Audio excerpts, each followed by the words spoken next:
Hello, boys and girls. Sanibingelela abafana namantombazane. Today I'm not alive here for Kids Live. I've brought some friends along. Namhlanje umema akayedwa uphatha abangani abaningi. Here's Miss Wayega, Ngiyabonga kakhulu mem. Yerusha, and this is Jenna, Emily, Emmanuel, and here's Ngosi and Capello. Now, before we continue and eat our biscuits and have our cup of tea, let's pray together. Lord Jesus Christ, we thank you for Kids Life. We thank you for these gifts and ask you to bless everything. Nkosi Jesu siyabonga kakhulu ngeKids Life, siyabonga futhi nalezi zibusiso sipha zona, siyacela ubusise konke. Now, children, I asked you about your friends, where your friends are from and whether they are good or bad. Bangani nginibuzile ngabangani benu ukuthi baqhamukaphi ukuthi ninabangani abahle noma nabangani ababi. Now, I wonder what you do with them. How do you play with them? Ngiyacabanga nenzani nabangani benu futhi nidlala nabo. Do you play nice games or are you part of a gang and up to mischief? Niyadlala nabo, nidlala yini ama-game amahle futhi noma nje niyaganga nabangani benu. Well, one thing is for sure, friends have an influence on you.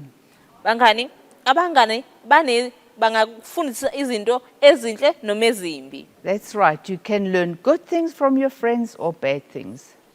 Ungafunda okuhle noma okubi kubangani bakho. Now, I want to do an experiment and these children will help me.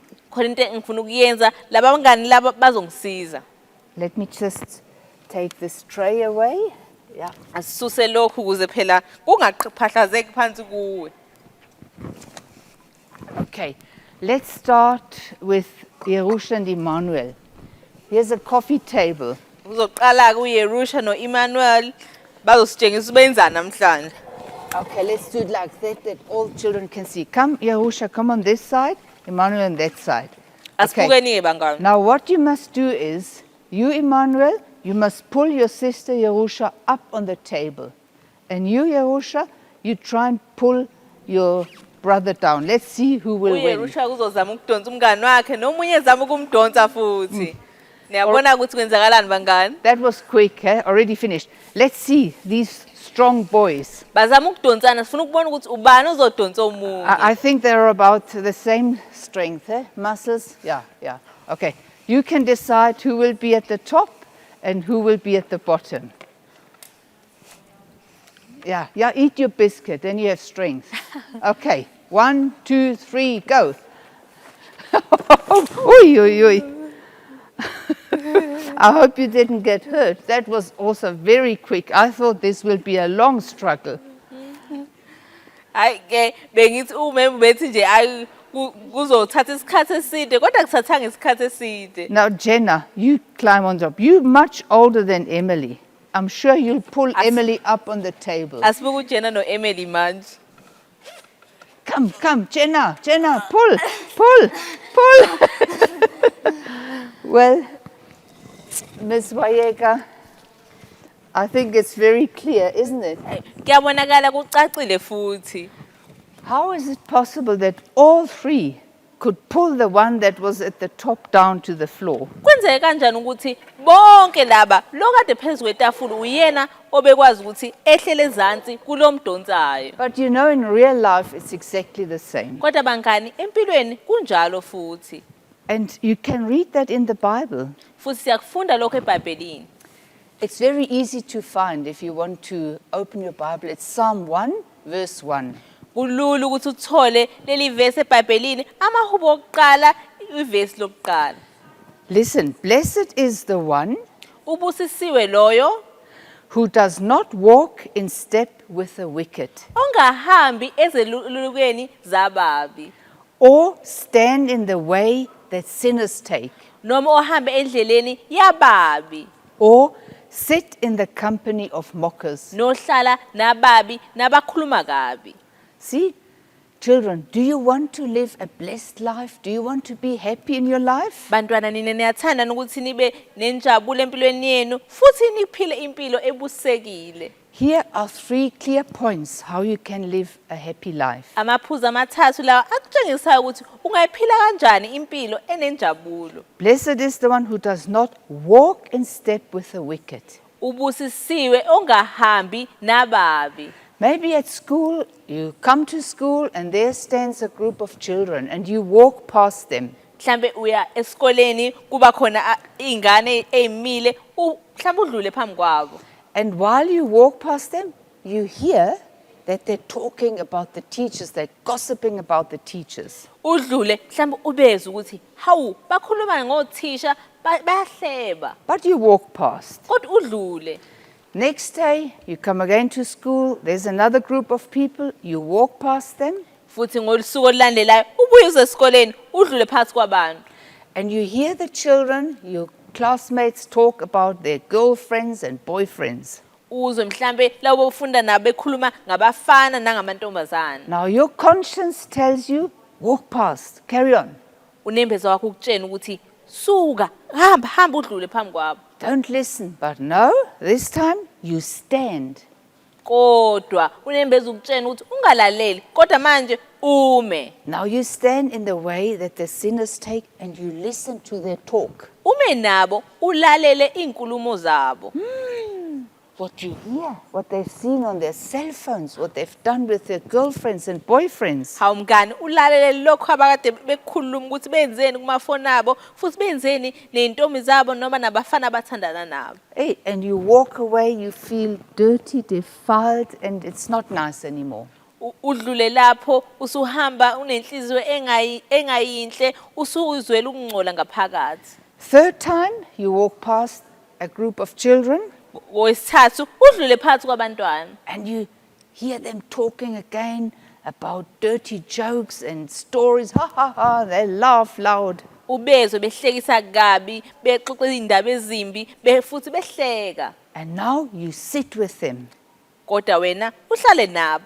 Now you sit in the company of mockers, and now all of a sudden you also have something to tell them. Ngoba uhlala nabantu abakhuluma kabi nawe usuqale ukhuluma izinto ezimbi. See, it gets progressively worse. Uyabona ke mngani kuyaqhubeka kube kubi. If you don't stop it at the beginning and walk past, then next time you'll stand, next time you'll sit with them and you'll do the same thing. Uyabona ke mngani uma ungakwenzi lokho ukuthi usuku ungahlali nabo uhlale nabo kodwa ngakusasa uzokwenza okunye ugcina uwenza okuningi okubi. It's like this, what we've seen.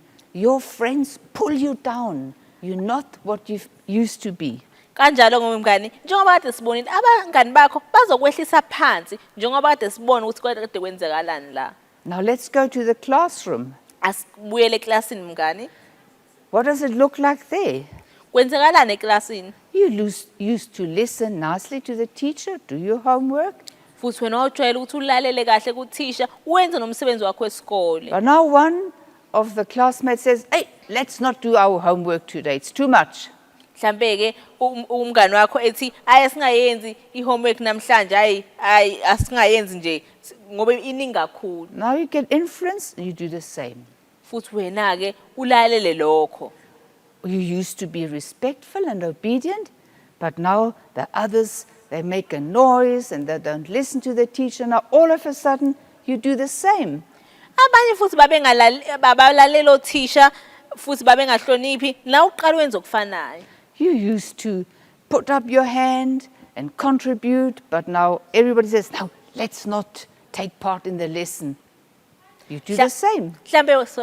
Mhlambe wena wawuphamisa isandla uthisha mayibuza umbuzo uphendule kodwa ke abanye bethi hayi asingaphenduli namhlanje nawe uvela ungaphenduli. You see, it goes from good to worse to very bad. Niyabona ke mngane kuqala kube kuhle kodwa ke kwehle kancane kuze kube kubi kakhulu. And at home, you used to be a good boy and a good girl. Ekhaya wawumfana omuhle nentombazane enhle.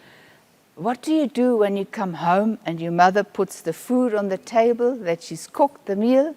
Wenza njani wena uma ufika ekhaya umama ebekukudla etafuleni? And your brother pulls a face and says, I don't like that.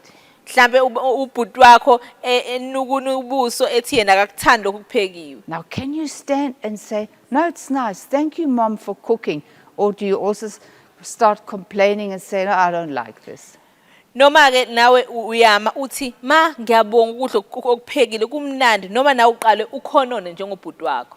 Now, children, we may not be influenced by bad things, by bad children. Bangana kufanele senze lezinto ababa bazenzayo. If you want to be blessed and live a good and happy life, Uma ufuna ukuphila impilo enhle nebusekile. if we want God to be pleased with our lives, Uma sifuna uNkulunkulu ajabule ngempilo zethu. we have to stand and follow God and not be part of an evil group of children. Sidinga ukuma silandele uNkulunkulu singabi ingcenye laba abenza okubi. Two things will help you.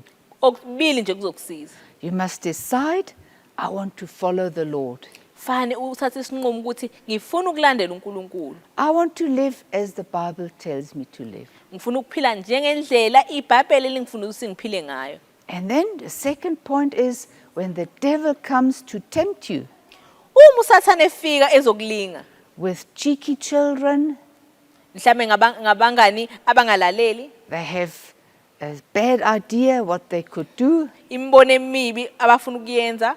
Now just tell the devil, no devil, I will not do that. Tshela uSathane uthi Sathane ngeke ngikwenze lokho. No, if I do that, something will come between the Lord Jesus and me, and I want to be faithful to the Lord. Uma ngenza lokho, kukhona kuzongena phakathi kwami noNkulunkulu, ngifuna ukuthembeka kuNkulunkulu. You see, pray in the morning. Ask the Lord Jesus to help you. Thandaza kuseni ucela iNkosi uJesu ukuthi kusize. And no matter how evil it is around you and what you see, what you hear, tell the devil, that's not for me. I don't want to have anything to do with it. Mtshela uSathane ukuthi ngisho ngathi ulethelani, mtshela ukuthi awufuni ukwenza lokho wena. And God will help you and give you the strength to stand and overcome, even if you are alone. Umtshela uNkulunkulu futhi ngaleso sikhathi ukuzokunika amandla ukuthi unqobe ngisho uwedwa. Don't worry when others mock you. Ungakhathazeki uma abanye bekuhlekisa ngawe. The truth is you are not alone. The Lord Jesus is always with you. Iqiniso ukuthi awuwedwa, iNkosi uJesu inawe. And when He is on your side, you are on the winning side. Uma esesathini lakho wena uzonqoba. Now before we pray, you 6 children, my little friends, can you please stand up and sing a song for us? Bazosiculela kabangani iculo ngaphambi ukuthi sithandaze. Just start here. Behold, I stand at the door and knock, knock, knock. Behold, behold, I stand at the door and knock, knock, knock. If any boy hears my voice, if any girl hears my voice, and will open, open, open the door, I will come in. Thank you, children. That was beautiful. Siyabonga kakhulu bantwana, bekumnandi kakhulu. And I hope many children, you that were watching, boys and girls, will open your heart to the Lord Jesus and He will come in. Siyathemba bantwana laba abantwana kade belalela ukuthi ngizovula inhliziyo zenu nimvumele iNkosi uJesu sefike phakathi kwenu. Let's pray together. Asithandazeni. We thank you, Lord Jesus, that you invite us Siyabonga Nkosi Jesu ukuthi uyasimema. to live with you and live a happy life. Ukuthi siphile nawe impilo ejabulile. We want to be blessed and we don't want to be with the evil ones. Sifuna ukuthi sibusiseke singabi nabangcolileyo. Please help each one of us. Siyacela usize lo nalo. Amen. Amen.